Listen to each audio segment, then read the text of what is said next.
नमस्कार विद्यार्थी मित्रांनो, टार्गेट MPSC या यूट्यूब चॅनलवर आपलं स्वागत आहे. मित्रांनो, आज आपण 14 डिसेंबर 2020च्या चालू घडामोडी पाहत आहोत. ठीक आहे, सर्वांना गुड मॉर्निंग, नमस्कार. तर सुरू करू. या सालातील म्हणजे 2020 सालातील शेवटचं सूर्यग्रहण आज होत आहे. आज म्हणजे 14 डिसेंबर रोजी होत आहे. सायंकाळी 7 वाजता हे सूर्यग्रहण सुरू होणार आहे आणि रात्री 12 वाजता जवळपास संपणार आहे. म्हणजे 5 तास हे सूर्यग्रहण चालणार आहे. ठीक आहे, भारतीय वेळेनुसार सायंकाळी 7 वाजता सुरू होणारे हे सूर्यग्रहण संध्याकाळी 12 वाजता संपणार आहे. खंडग्रास प्रकारातील हे सूर्यग्रहण आहे. आपल्याला माहिती आहे सूर्यग्रहणाचे 3 प्रकार असतात: खग्रास, खंडग्रास आणि कंकणाकृती. त्यापैकी खंडग्रास म्हणजे सूर्याचा काहीसा भाग त्या ठिकाणी आपल्याला त्या ठिकाणी काय दिसतो तर लपलेला दिसतो किंवा झाकलेला दिसतो. त्याला आपण खंडग्रास सूर्यग्रहण असं म्हणतो. आणि खग्रास सूर्यग्रहण म्हणजे कुठलं तर सूर्य हा पूर्णपणे चंद्राच्या मागे जातो, त्याला आपण काय म्हणतो तर खग्रास सूर्यग्रहण म्हणतो. आणि कंकणाकृती सूर्यग्रहण म्हणजे काय तर चंद्र आणि पृथ्वी यांच्यामध्ये जे काही अंतर आहे ते अंतर जास्त प्रमाणात वाढलेलं असते, त्याला आपण म्हणतो कंकणाकृती सूर्यग्रहण. सूर्यग्रहणाचे 3 प्रकार असतात आणि चंद्रग्रहणाचे 2 प्रकार असतात: खग्रास आणि खंडग्रास. कंकणाकृती हा चंद्रग्रहणाचा मध्ये प्रकार नसतो, फक्त 2च त्या ठिकाणी प्रकार असतात. ठीक आहे, तर सूर्यग्रहण केव्हा होते हे तुम्हाला लक्षात ठेवणं खूप गरजेचं आहे, कारण तुमचा याच्यावरची जे काही कन्सेप्ट आहे ती नेहमी तुमची चुकते. तर म्हणून तुम्हाला या ठिकाणी मी सांगतो सूर्यग्रहण केव्हा होते. तर आपण जर सूर्य स्थित ठेवला, सूर्य हा स्वतःभोवती फिरतो किंवा इतर ताऱ्याभोवती किंवा इतर ग्रहाभोवती तो फिरत नाही, जर आपण असं कन्सिडर केलं, समजलं सूर्य या ठिकाणी स्थित आहे आणि सूर्याच्या भोवती आपली पृथ्वी फिरते, पृथ्वीभोवती चंद्र फिरतो. ठीक आहे, तर फक्त आता चंद्राला आणि पृथ्वीचा या ठिकाणी चंद्र आणि पृथ्वीलाच आपल्याला काय करायचे आहे, सूर्यग्रहण आणि त्या ठिकाणी चंद्रग्रहण समजून घेत असताना जर हे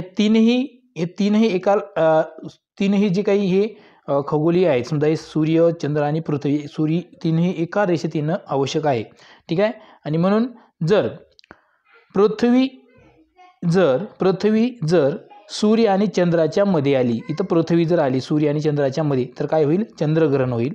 आणि सूर्य आणि पृथ्वी यांच्यामध्ये जर चंद्र आला तर काय होईल, सूर्यग्रहण. हे तुम्हाला लक्षात ठेवायचं आहे.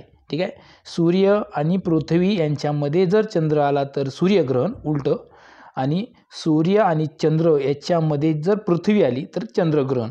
ठीक आहे, लक्षात राहील, एकदम सोपं आहे. पहा एक वेळेस, सूर्य आणि पृथ्वी यांच्यामध्ये जर चंद्र आला तर सूर्यग्रहण होईल. ठीक आहे, काय होईल, सूर्यग्रहण होईल. आणि सूर्य आणि चंद्र यांच्यामध्ये पृथ्वी येईल तर चंद्रग्रहण होईल. ठीक आहे, इतकं सोपं आहे ते, आता लक्षात तुमच्या राहून जाईल. त्यानंतर पुढची न्यूज आहे, हिंदी जगातील 3री मोठी भाषा असल्याचं एका प्रकाशनाच्या हिंदी ही जगातील 3री सर्वात जास्त बोलली जाणारी भाषा ठरलेली आहे. ठीक आहे, सर्वाधिक बोलली जाणारी भाषा 2020 मध्ये इंग्रजी ठरलेली आहे. 2019 मध्ये मंडारिन ही चीनी भाषा आहे. ती भाषा जगामध्ये सर्वाधिक बोलली जाणारी भाषा 2019 मध्ये होती. यावर्षी मात्र 2020 मध्ये इंग्रजी ही सर्वाधिक बोलली जाणारी भाषा ठरलेली आहे. त्यानंतर मंडारिन आणि मग हिंदी, यात आपल्या हिंदीचा 3रा क्रमांक येतो. ठीक आहे, तर राष्ट्रीय हिंदी दिन आपल्याला माहीत आहे 14 सप्टेंबर रोजी आपण राष्ट्रीय हिंदी दिन साजरा करतो. 14 सप्टेंबर 1949 मध्ये भारतीय संविधान सभेने हिंदीला भारताची अधिकृत भाषा म्हणून त्या ठिकाणी घोषित केलेलं होतं. कलम 343 नुसार, कलम 343 मध्ये याचा उल्लेख केलेला होता. आणि म्हणून 14 सप्टेंबर हा दरवर्षी राष्ट्रीय हिंदी दिन म्हणून साजरा केला जातो.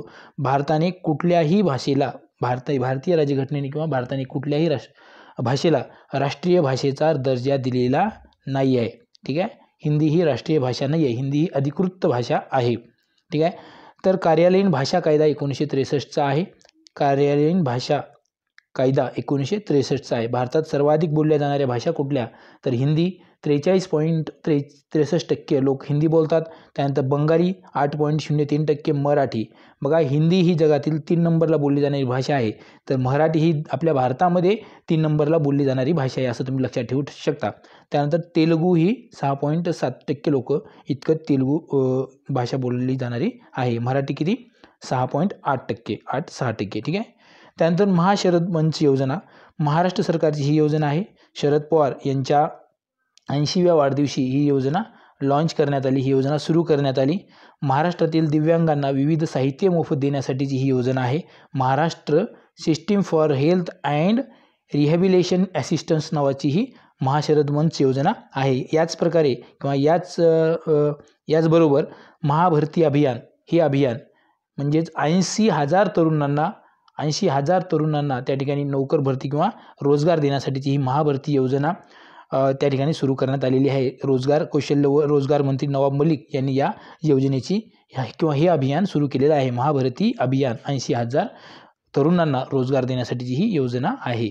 शरद पवार यांचा 80वा वाढदिवस असल्याकारणाने 80,000 त्या ठिकाणी रोजगार सुरू केले जाणार आहेत. त्यानंतर शरद पवार ग्राम समृद्धी योजना देखील सुरू करण्यात आलेली आहे. त्यानंतर फ्रान्समध्ये कट्टर मुस्लिम विरोधी कायदा किंवा विधेयक त्या ठिकाणी तयार करण्यात आले, ड्राफ्ट तयार करण्यात आलेला आहे. त्यावर तो ड्राफ्ट जो आहे तो सार्वजनिक करण्यात आलेला आहे त्या ठिकाणी. आणि मग त्यातल्या काही तरतुदी बाहेर आल्यामुळे त्या ठिकाणी फ्रान्समध्ये मोठ्या प्रमाणावर या मुस्लिम विरोधी विधेयकाला त्या ठिकाणी विरोध होत आहे. तर त्यामध्ये तरतुदी काय आहेत तर ते आपण पाहूया. मस्जिदींवर नजर ठेवली जाणार आहे. हे विधेयक पास झाल्यानंतर या विधेयकाचं कायद्यामध्ये रूपांतर झाल्यानंतर मस्जिदींवर त्या ठिकाणी नजर ठेवण्यात येणार आहे. परदेशी निधीवर त्या ठिकाणी नियंत्रण येणार आहे किंवा मुस्लिम ज्या संघटना आहेत त्या मुस्लिम संघटना जर दुसऱ्या देशामधून काही निधी घेत असतील, कुठल्या NGO मुस्लिम NGO जर असतील त्या जर इतर देशांमधून निधी जर घेत असतील तर त्या निधींवर मर्यादा टाकण्यात आलेली आहे. किती निधी घ्यायचा हे देखील त्या ठिकाणी ठरवलं जाणार आहे. ठीक आहे.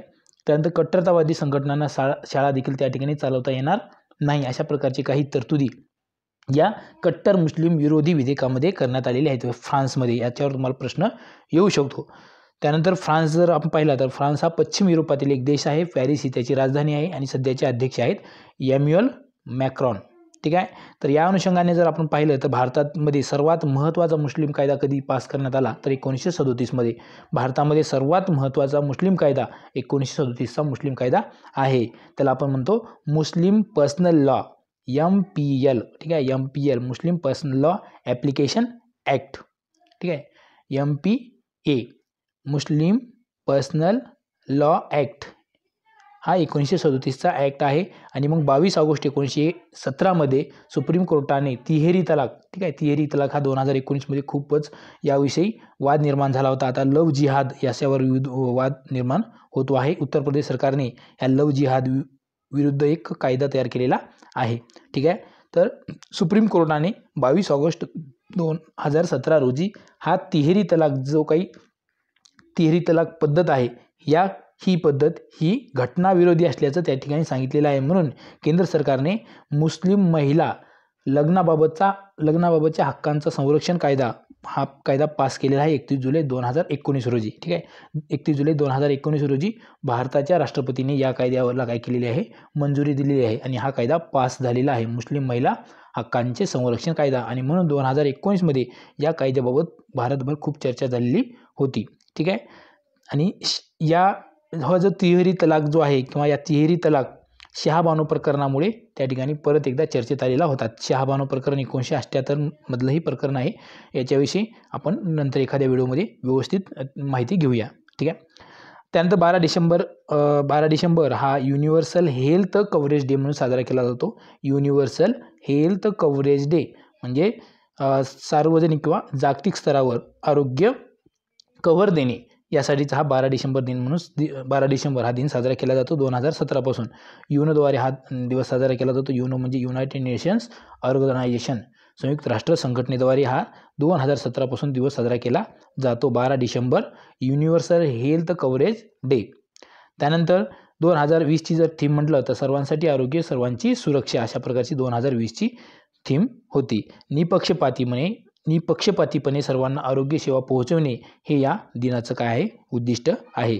ग्लोबल हेल्थ इस्टिमेट हू म्हणजेच वर्ल्ड हेल्थ ऑर्गनायझेशनने ग्लोबल हेल्थ इस्टिमेट 2019 जाहीर केलेला आहे. 2000 ते 2019 दरम्यानचं जे काही आकडेवारी आहे ती आकडेवारीचा अभ्यास करून किंवा आकडेवारी त्या ठिकाणी यांनी प्रसारित केलेली आहे 2019मध्ये.